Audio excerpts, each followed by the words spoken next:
अस्सलाम वालेकुम viewers. Object oriented programming in Java की सीरीज़ में आज का हमारा टॉपिक है पॉलीमॉर्फिज्म। इस वीडियो में मैं आपको बताऊंगा पॉलीमॉर्फिज्म क्या होती है, इसकी टाइप्स कितनी होती हैं, इसको अचीव कैसे करते हैं। इसके अलावा मेथड ओवरलोडिंग, मेथड ओवरराइडिंग क्या होती है, इनमें डिफरेंस क्या होता है, मैं आपको इनके बारे में बताऊंगा। तो आइए सबसे पहले देख लेते हैं पॉलीमॉर्फिज्म क्या होती है। पॉलीमॉर्फिज्म, पॉली का मतलब होता है मैनी, मॉर्फिज्म का मतलब होता है फॉर्म्स। इन शॉर्ट पॉलीमॉर्फिज्म का मतलब है मैनी फॉर्म्स। जैसे हम इनहेरिटेंस में एट्रीब्यूट्स और मेथड्स को एक्सेस करते हैं पेरेंट क्लास से, इसी तरह पॉलीमॉर्फिज्म में हम लोग मेथड्स को यूज़ करते हैं और उनसे डिफरेंट टास्क परफॉर्म करते हैं। जैसे अगर मैं आपको रियल वर्ल्ड एग्जांपल दूं इसकी, जैसे शेप है। अब शेप की डिफरेंट फॉर्म्स हो सकती हैं, वो सर्कल हो सकती है, वो ट्रायंगल हो सकती है, वो स्क्वायर हो सकती है। इसी तरह water can be solid, liquid और in gas form, in form of vapours. ठीक है, इसके बाद मैं बताता हूँ टाइप्स ऑफ पॉलीमॉर्फिज्म। पॉलीमॉर्फिज्म की दो टाइप्स हैं, एक है रन टाइम पॉलीमॉर्फिज्म, एक है compile time polymorphism. Run time polymorphism also known as static polymorphism, और इसको हम अचीव करते हैं मेथड ओवरलोडिंग के थ्रू। इसके बाद इसकी सेकंड टाइप आ जाती है जिसका नाम है compile time polymorphism. Compile time polymorphism को हम लोग डायनामिक पॉलीमॉर्फिज्म भी कहते हैं, और इसको हम मेथड ओवरराइडिंग के थ्रू अचीव करते हैं। इसके बाद आ जाता है मेथड ओवरलोडिंग।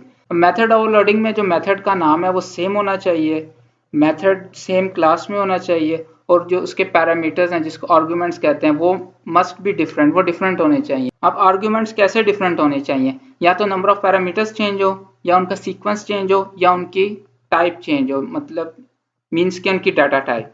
इसके बाद आ जाती है मेथड ओवरराइडिंग। अब मेथड ओवरराइडिंग में मेथड का नाम बिल्कुल सेम होना चाहिए जैसा कि पेरेंट क्लास में है, ठीक है। उसके अलावा method must be in different class. अगर आपका मेथड पेरेंट क्लास में है तो आपने उसको एक्सेस करना है चाइल्ड क्लास में, तो इसमें जो आपकी क्लास है वो डिफरेंट हो जाती है। इसके बाद आते हैं number of parameters must be same. आपके जो पैरामीटर्स हैं वो सेम होने चाहिए, उनका सीक्वेंस भी सेम होना चाहिए, और उनकी डाटा टाइप भी सेम होनी चाहिए।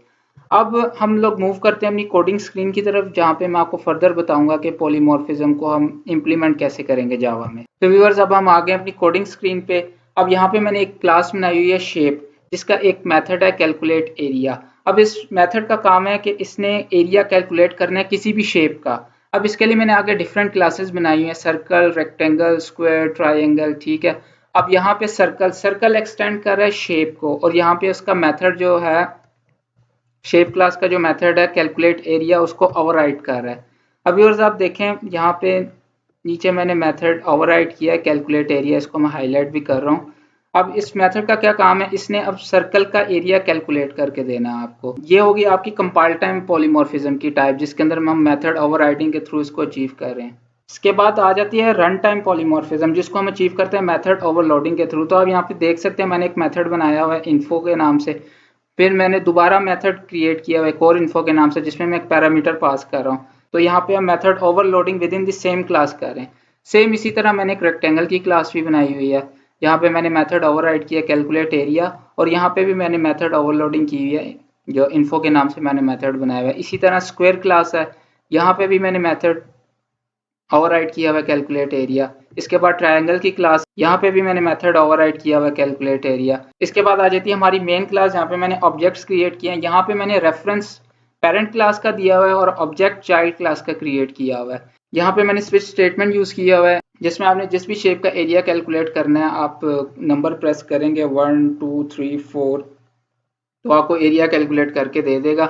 और यहाँ पे मैंने दोनों एग्जांपल्स को टारगेट किया हुआ है, रन टाइम पॉलीमॉर्फिज्म को भी और कंपाइल टाइम पॉलीमॉर्फिज्म को भी। यहाँ पे आप देख सकते हैं कि जैसे मैंने कैलकुलेट एरिया को कॉल किया हुआ है, तो यहाँ पे मैं मेथड ओवरराइडिंग कर रहा हूँ, और मैंने यहाँ पे सर्कल क्लास का ही ऑब्जेक्ट क्रिएट करके मैंने इन्फो के मेथड कॉल किए। एक विदाउट पैरामीटर था और एक विद पैरामीटर था, तो मैंने इसमें पैरामीटर पास कर दिए सर्कल। अब हम इस प्रोग्राम को रन करके देख लेते हैं। तो देखिए प्रोग्राम को रन किया, वो आपको कह रहा है press 1 for circle area, press 2 for triangle area, press 3 for rectangle area, press 4 for square area, and press 5 to exit. मैं यहाँ पे 1 प्रेस कर देता हूँ। अब मैंने यहाँ पे 1 प्रेस किया, एक तो उसने मुझे सर्कल का एरिया कैलकुलेट करके दे दिया, दूसरा जो मैंने मेथड दो कॉल किए थे इन्फो के नाम से, एक विदाउट पैरामीटर और एक विद पैरामीटर, तो उसमें जो भी स्टेटमेंट मैंने प्रिंट के लिए लिखी हुई थी वो इसने यहाँ पे प्रिंट कर दी है। तो व्यूअर्स, ये आज की हमारी वीडियो थी। मुझे दीजिए इजाज़त, मिलते हैं नेक्स्ट वीडियो में। अल्लाह हाफिज़।